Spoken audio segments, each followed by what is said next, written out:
ముఖ్యంగా మరీ దగ్గరలో ఎలక్షన్స్ ఉన్నవి. సో ఈ సందర్భంలోనే పార్టీ పెట్టడానికి గల కారణాలు ఏంటి? అట్లాగే గతంలో మీకు ప్రజలకు ఉన్న సంబంధాలు ఎటువంటివి? మీరు ఏమైనా సామాజిక కార్యక్రమాలు కానీ అటువంటివి ఏమైనా చేశారు? రైట్. సో సామాజిక కార్యక్రమాలు ఇప్పుడు చంద్రబాబు నాయుడు కొడుకు సామాజిక కార్యక్రమాలు ఏం చేశాడండి? అదేవిధంగా రాజకీయాల్లోకి రాకముందు, ఎమ్మెల్యే కాకముందు కానీ ఎమ్మెల్యే కాలేదు మన చంద్రబాబు నాయుడు గారి తనయుడు లోకేష్ గారు, అదేవిధంగా మన జగన్మోహన్ రెడ్డి గారు ఎంపీ కాకముందు సామాజిక కార్యక్రమం ఏమైనా చేశారో లేదో నాకు తెలియదు, కానీ నాకు తెలిసినంత వరకు సామాజిక కార్యక్రమం అనేది ఏమి చేయలేదు. బట్ నేను స్టూడెంట్ లైఫ్ నుంచి కూడా ప్రజలతో ఉన్నాను, ఉద్యోగం చేసుకుంటూ కూడా ప్రజలతో ఉన్నాను. ఉద్యోగం చేసుకుంటూ కంటిన్యూగా గత 23 సంవత్సరాల నుంచి లక్షలాది మంది పిల్లలకి ఎడ్యుకేషన్ పరంగా సహాయం చేశాను.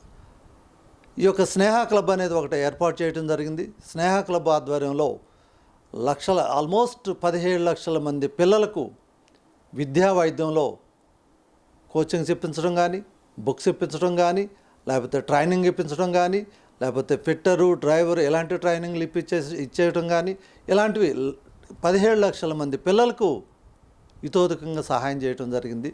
దానివల్ల వేల మంది ఉద్యోగాలు కూడా చేస్తున్నారు, వ్యాపారాలు కూడా చేస్తున్నారు. దీనికంటే ముందు మా తల్లిగారి పేరు మీద ఆల్మోస్ట్ ఒక 50 గ్రామాల్లో నాకున్నదే తక్కువ, ఉన్నదానిలో కొంత భాగాన్ని ఒక 50 గ్రామాల్లో ఎడ్యుకేషన్ పరంగా కులానికి మతానికి అతీతంగా ప్రతి విలేజ్ నుంచి అందరికి కూడా సహాయం చేయడం జరిగింది. వారందరూ కూడా ఆల్మోస్ట్ వేలల్లో ఉద్యోగాలు చేస్తున్నారు. సో నేను ప్రజలతో మమేకమై ఉన్నాను, ప్రజలతోనే తిరుగుతున్నాను. గ్రామాల్లో కూడా తిరిగాను, ఉద్యోగం చేసుకుంటూ గ్రామాల్లో తిరిగాను, స్టూడెంట్ లైఫ్లో కూడా గ్రామాల్లో తిరిగాను.